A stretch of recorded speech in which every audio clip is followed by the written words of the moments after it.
होळी आता जवळ आलेली आहे आणि होळी म्हटलं की पुरणाची पोळी ही आलीच.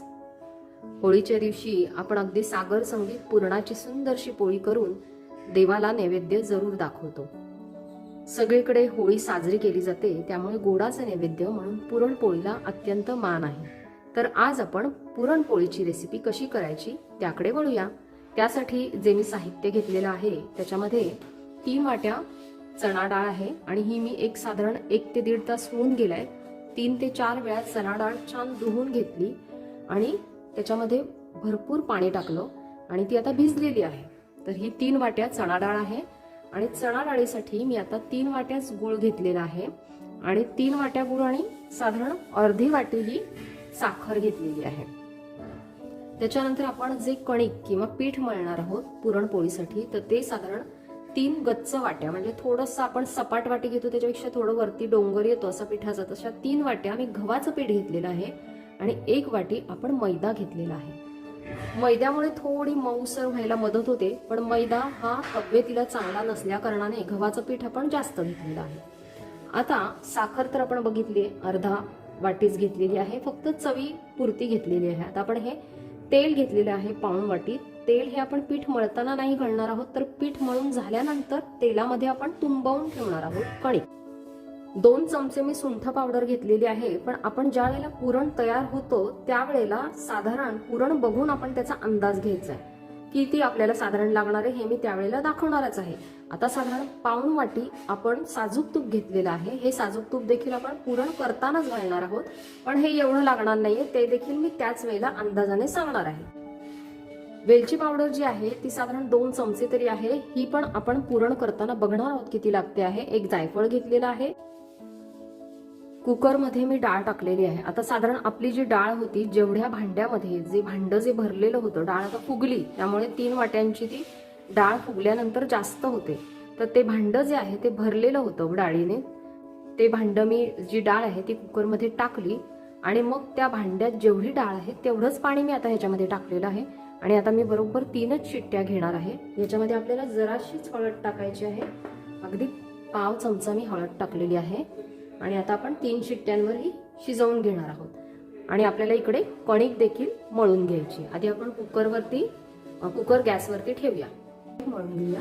आपण डाळीमध्ये देखील हळद टाकलेली आहे, त्यामुळे कणकेत हळद सांभाळून टाकायची, जास्त टाकायची नाही. त्यामुळे मी अगदी पावच चमचा हळद घेतलेली आहे. मीठ टाकून घेऊया.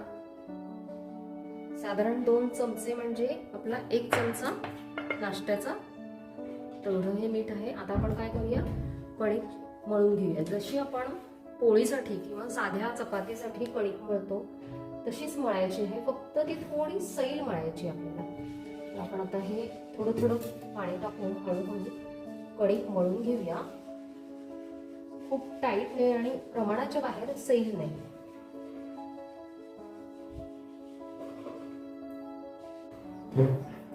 तेल आणि पाणी असं सतत लावत राहायचं आणि त्याच्यामध्ये एक प्रकारचा थोडासा पातळपणा येणं गरजेचं आहे, म्हणून तो आणत राहायचा. तर ह्याच्यामध्ये जे ग्लुटेन तयार होतं त्याच्यामुळे याला जी आपण तार बघतो पिठामध्ये, तर आत्ता ती तार लगेच येणार नाहीये, ही हळूहळू सुरुवात होते तार यायला. तर त्याचं कारण आहे ते ग्लुटेन तयार व्हायला लागतं. तर ती तयार होण्याची जी प्रक्रिया आहे, हे जसं आपण मळत जाऊ तसं ते तयार व्हायला सुरुवात होते. आता आपण हे साधारण 10 मिनिटं तरी मळून घेतलेलं आहे आणि आता हे आपल्याला काय करायचंय, 2 तासासाठी छान ठेवून द्यायचं. आता आपण हे पराती मधून काढून घेऊया आणि एक बाउल घेऊया आणि ह्याच्यामध्ये आपण हे ठेवून घेऊया. आता 2 तास ठेवायचंय. तर आपल्याला काय करायचं आहे, याच्यामध्ये छान तेल जिरणं गरजेचं आहे, म्हणून एक साधारण ही जी अर्धी वाटी आहे त्याच्यापेक्षा थोडंसं कमी मी तेल टाकून हे आता आपण छानपैकी झाकून ठेवून देऊया आणि 1-2 तास तरी होऊन द्यायचे. हे तेल जेवढं जिरेल तेवढं त्याला जिरू द्यायचं. पुन्हा एकदा आपल्याला मळायचंय, पण 2 तास जाऊ द्यायचे. आपण 3 शिट्ट्या घेतलेल्या आहेत कुकरला. कुकर शक्यतो आता ही डाळ फुगते त्याच्यामुळे ती बरीच म्हणजे फुगल्यामुळे तिचं प्रमाण जे आहे ते वाढतं, त्यामुळे कुकर जो आहे तो मोठा घ्यायचा चांगला. आणि जेवढी डाळ त्या पातेल्यामध्ये भरली तेवढंच मी पाणी त्याच्यामध्ये टाकलं आणि बरोबर 3 शिट्ट्या घेतल्या. बर्नल माझा मीडियम फ्लेमचा जो बर्नल असतो तो मी मोठा पूर्ण गॅस ठेवला आणि त्याच्यावर 3 शिट्ट्या घेतल्या. आता ही डाळ तुम्ही पाहू शकता, ही डाळ मी आता नुकतीच शिजवून त्यातलं पूर्ण पाणी काढलेलं आहे.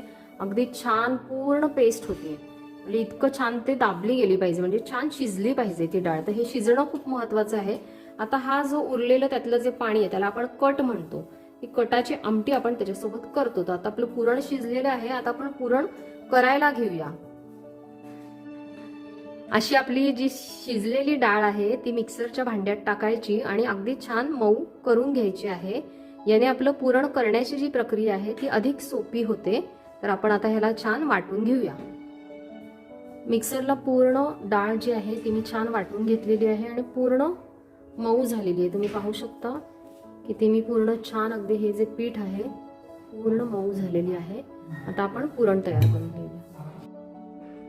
पहा, मी सगळी जी डाळ आहे वाटलेली ही पूर्ण काढून घेतलेली. आता मी ही छान जरा गरम होईपर्यंत आपण हलवून घेऊया, ढवळून घेऊया आणि तिला थोडंसं गरम करून घेऊया. तूप थोडंसं टाकलेलं आहे जेणेकरून आपलं जी डाळ आहे ही कढईला चिकटायला नकोय, म्हणून आपण हे 2 ते 3 मिनिटासाठी या डाळीच्या पेस्टला थोडंसं गरम करून घेऊया आणि मग ह्याच्यामध्ये आपल्याला गूळ टाकायचा आहे. जरा थोडी गरम झाली की गूळ टाकून घेऊया आपण ह्याच्यामध्ये.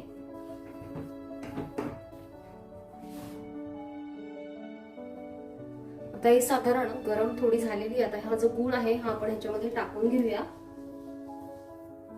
तो हळूहळू त्याच्यामध्ये विरघळायला सुरुवात होईल.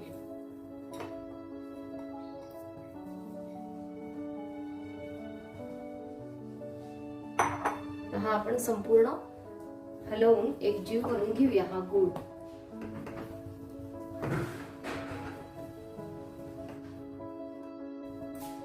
ज्या कढईमध्ये मी एकूण सगळं काढलेलं होतं ती कढई मला थोडीशी आवळ वाटायला लागली, म्हणून मी काय केलं, अर्ध त्यातलं जे आहे पुरण ते दुसऱ्या कढईमध्ये काढून घेतले आणि हे पुरण थोडंसं शिजवून घेऊया आणि मग अर्ध्या कढईतलं शिजवून घेऊया. नॉनस्टिक कढई असेल तर ती वापरा किंवा जाड बुडाची कढई किंवा जाड बुडाचं भांड असंच वापरा. कारण आपण जी डाळ आहे ती बारीक करून घेतल्यामुळे ती भांड्याला चिकटण्याची शक्यता दाट असते. त्यामुळे जोपर्यंत गूळ पातळ होत नाही तोपर्यंत गॅस जो आहे तो पूर्ण बारीक ठेवायचा. कारण की त्यातला उष्मांक चांगल्या पद्धतीनं वाढला की गूळ आपोआपच विरघळायला लागतो आणि मग नंतर संपूर्ण डाळ आणि गूळ एकत्र होऊन त्याचा गोळा एकजीव तयार होतो. तोपर्यंत बारीक गॅसवरच सतत ढवळत राहायचं. आणि हा जो गूळ आहे ह्याचे जे खडे आहेत हे अशा पद्धतीनं दाबून घ्यायचे जेणेकरून ते सहजपणे फुटूनही जातात आणि मिक्सही होतात छानपैकी. तर ही प्रक्रिया एक साधारण 10 मिनिटं तरी चालू ठेवायची. खडे सारखे हे अशा पद्धतीनं दाबत राहायचे. पहा, आता तुम्हाला दिसेल की ह्यातला जो गूळ आहे त्याचे जे खडे आहेत ते बरेचसे आता त्याच्यामध्ये मिक्स होत आलेले आहेत, मऊ पडलेले आहेत. आता आपण काय करूया, ह्याच्यामध्ये अर्धी साखर आहे ती टाकून घेऊया आणि हे पुन्हा जे अर्ध पुरण आहे ते पण असंच मंद आचेवरती असाच गोळा आपल्याला तयार करून घ्यायचा. एका वेळेला जर करायला गेलो करपतोय असं जाणवलं तर घाई करण्यापेक्षा ते निम्म केलेलं कधीही चांगलं. ज्यांना पुरण पहिल्यांदाच करतायत, पहिल्यांदाच पोळी करायची, त्यांनी एका वेळेला 3 वाट्या घेऊन अजिबात करायचं नाहीये. क्वांटिटी जास्त घेऊन आपण करायला गेलो तर सगळं चुकू शकतं. पहिल्या वेळेला अनुभव जास्त येणं महत्वाचं आहे. म्हणून आपण काय करायचं, समजा हे मी 3 वाट्यांच्या अंदाजानं दिलंय तर 1.5 वाटीच्या अंदाजानं तुम्ही हे करून बघू शकता. 1.5 वाटीचं आपल्याला छान जमलं तर मग पुढच्या वेळेला 3 वाट्यांचं आपण करू शकतो. असं करत आपण ते वाढवत जायचं. आता आपण ही साखर देखील यात मिक्स करून घेऊया. जोपर्यंत हे पुरण सुकं होत नाही तोपर्यंत ही प्रोसिजर करत राहायचं. गॅस पूर्ण बारीक ठेवायचा. गॅस मोठा केला तर करपण्याची दाट शक्यता असते, त्यामुळे गॅस पूर्ण बारीक ठेवायचा. मध्ये मध्ये थोडंसं तूप टाकायचं जेणेकरून काय होतं, पुरणाची चव अतिशय सुंदर येते. आणि तुम्हाला माहिती असेल की चणा डाळ आहे ती अतिशय शक्तिवर्धक आहे. तर शक्तीचं स्तोत्र म्हणजे चणा डाळ. तर चणा डाळीची शक्ती आपल्याला पाहिजे, परंतु तिच्यामध्ये अतिशय शुष्कपणा किंवा कोरडेपणा असतो. त्यामुळं चणा डाळ ही पचायला खूप जड असते आणि ती पचायला जड असल्या कारणाने तिच्यामध्ये स्निग्धता वाढावी तिच्यात मऊपणा वाढावा ह्याच्यासाठी आपण पुरणपोळीवरती तूप घेऊनच पुरणपोळी खातो. ती पचायला सुलभ व्हावी म्हणून साजूक तुपाचा वापर नेहमी पुरणपोळी करताना करणं गरजेचं आहे. तिखट पदार्थांमध्ये कणभर तरी गोड असावं म्हणून एक कणभर तरी गूळ आपण तिखट पदार्थांमध्ये टाकतो. त्याच पद्धतीमध्ये गोड हा पदार्थ आहे तर एक चिमूटभर तरी त्याच्यामध्ये मीठ असावं म्हणून मी हे मीठ टाकत आहे. त्याच्यामुळे काय होतं, पुरणपोळीला चवही छान येते आणि म्हणतात ना नुसतंच गोड नको म्हणून एक चिमूटभर मीठ.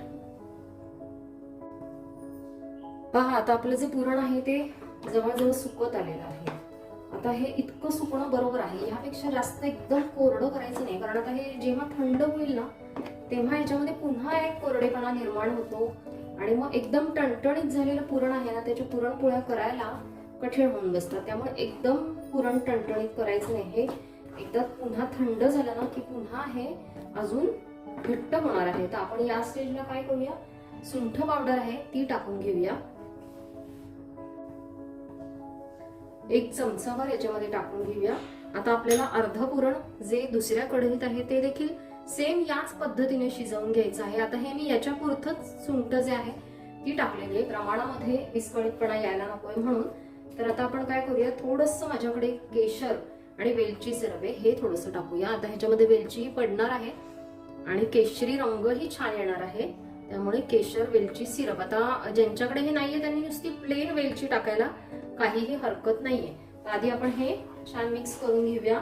आणि जी सुंठ आहे हिचं कार्य देखील पुरणपोळीमध्ये महत्वाचं आहे, कारण की सुंठ ही देखील पचनाला खूप चांगली असते. त्यामुळे ही चणा डाळ पचवायचं काम उत्तम पद्धतीनं करते. त्यामुळे चणा डाळीमध्ये आवर्जून पुरणपोळीमध्ये सुंठ आहे ही टाकायची आहे आणि चव ही छान येते आणि पचनाला सुलभ होतं. आता ही होत आली आहे.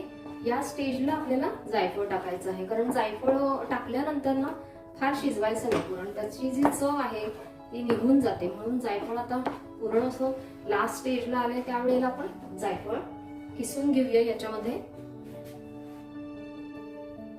जायफळ आहे ते किसून घेऊया. आता हे अर्ध जे आहे त्याच्या पुरतच जायफळ घ्यायचं आहे. आणि आता आपण काय करायचं, हे हलवून सरळ आता पुरण गॅस घालून टाकायचं. आता अगदी छान झालेलं आहे, कोरडं झालेलं आहे. आणि फार कोरडं केलं तर मग पोळी लाटणं कठीण होऊन बसतं. त्यामुळे हे या स्टेजला बघा एक संदपणा आलेला आहे त्याला, पूर्ण ते असं छान एकजीव होत चाललेलं आहे. जाणवायला लागतं बघा की हा त्याचा गोळाही तयार होतोय. आणि हे आपलं चमचा जो आहे हा असा आपण ठेवून बघितला तर तो राहतोय चमचा ह्याच्यामध्ये, याचा अर्थ पुरण आता तयार झालेलं आहे. आता गॅस आपण घालवून टाकूया. आता हे जे आपलं उर्वरित पुरण आहे ते देखील आपण सेम त्याच पद्धतीनं करून घेऊया. पहा हे जे पुरण आहे हे आपलं छान शिजून झालेलं आहे. आता आपण हे चाळणीतून ना काढून घ्यायचे आणि ही महत्वाची स्टेप आहे, कारण की फार कमी डाळ राहते त्याच्यामध्ये. पण हे जर केलं नाही ना तर ती थोडीशी ओबडधोबड दिसते पुरणपोळी. त्यामुळे आपण हे काय करूया, चाळणीतून अशा पद्धतीनं चाळून घेऊया. असं केलं की त्यातली जी थोडीफार डाळ आहे ती पूर्ण निघून जाते, तुम्ही पाहू शकता. आणि सगळीच डाळ जी आहे ती पण शिल्लक सगळी खाली निघून जाते. पहा हे अगदी बारीक छान येतं. असं सगळं आपण पुरण करून घेऊया. छानपैकी घ्यायचं. आणि आता हे ना जर तुम्हाला गरम असेल ना तर फ्रीज मध्ये ठेवून दिलं तरी चालतं, तर छान होतं ते. त्याला एक आवश्यक जेवढा थिकनेस आहे ना तो आला ना की पुरणपोळी छान होते. आता हे किती छान आहे बघा, मऊ पण आहे आणि अगदी पातळ पण नाहीये. तर हे असे छान गोळे तयार करून घ्यायचे. आणि आता आपल्याला काय करायचे, पिठाचे गोळे करायचे ना, तर हात ना असा पिठा मैद्यामध्ये बुडवून घ्यायचा आणि मग आपल्याला आवश्यक जेवढं पाहिजे ना तेवढं हे पीठ काढून घ्यायचं, म्हणजे हे हाताला चिकटत नाही. आता हा अगदी निम्म्यापेक्षा पण कमी आहे बघा. तुम्ही बघाल तर हा जो पिठाचा गोळा मी घेतलेला आहे तो पुरणापेक्षा किती छोटा आहे बघा. तर हा एवढा छोटा गोळा घ्यायचा आपण आणि हा आता मैद्यात बुडवूया. आता याची वाटी ना होणं काही शक्य नाही. मग आपण काय करायचं, ही थोडी अशी प्रयत्न करायचा. वाटी तर होणार नाही पण पद्धत जी आहे ती वाटी करण्याचाच प्रयत्न करायचा, कारण ते मऊ आहे पीठ त्यामुळे ते कलंडणार. पण ही अशी वाटी करून घ्यायची जशी जमेल तशी. आता काय करायचं, हे जे पुरण आहे हे आपण टाकून घेऊया.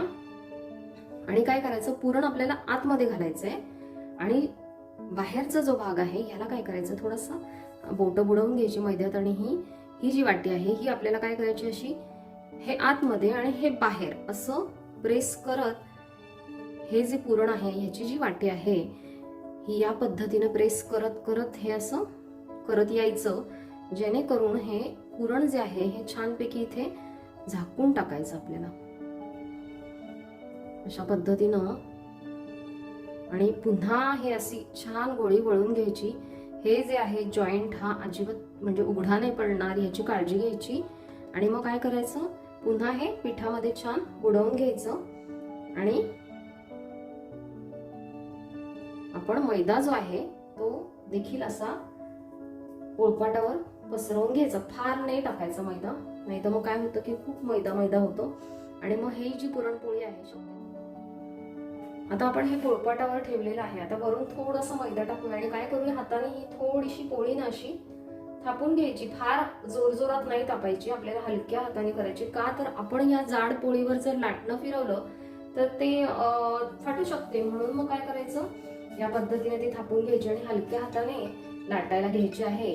आणि अशी लाटता लाटताना आपल्याला गोल फिरवता येते. ते प्रयत्न करा, जमते. ज्यांना जमणं शक्य आहे त्यांनी करा, ज्यांना जमत नाहीये त्यांनी अगदी हलक्या हाताने लाटायला घ्यायची ती. काहींना आता ही अशी गोल फिरवायला जमत नाही, मग ज्यांना लवकर पुरणपोळी करणं शक्य नाही त्यांनी मग असं पोळपाट गोल फिरवून घ्यायचा. त्यांनी देखील आपण पुरणपोळी गोल करू शकतो.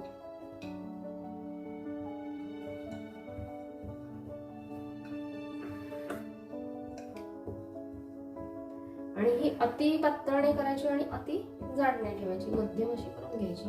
आता आपण ही टाकून घेऊया पुरणपोळी. फ्लेम अगदी बारीक नाही ठेवायची आणि अगदी मोठी नाही ठेवायची, मध्यम अशी ठेवायची. शेड बघायची साधारण खाली आली का, तर जर छान शेड वाटत असेल तर मग आपण उलटी करून घ्यायची तिला. आणि या बाजूने देखील लावून घ्यायचं.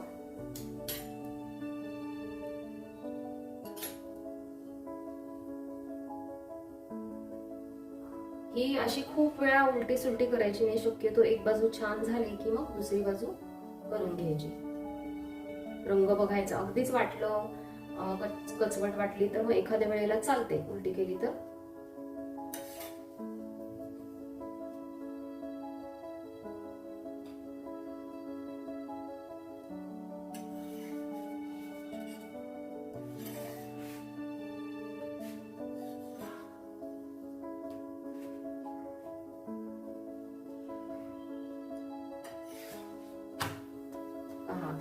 रंग छान गुलाबी आलेला आहे. त्या बाजूला मला जरा कमी वाटलं म्हणून मी उलटी करून घेतलेली आहे. आता आपली दोन्ही बाजू छान गुलाबी शेकल्या की मग आपण ही काढून घ्यायची. शक्यतो गुलाबी रंग येणं फार गरजेचं आहे, कुठलीही बाजू कच्ची राहता कामा नये याची काळजी घ्यायची.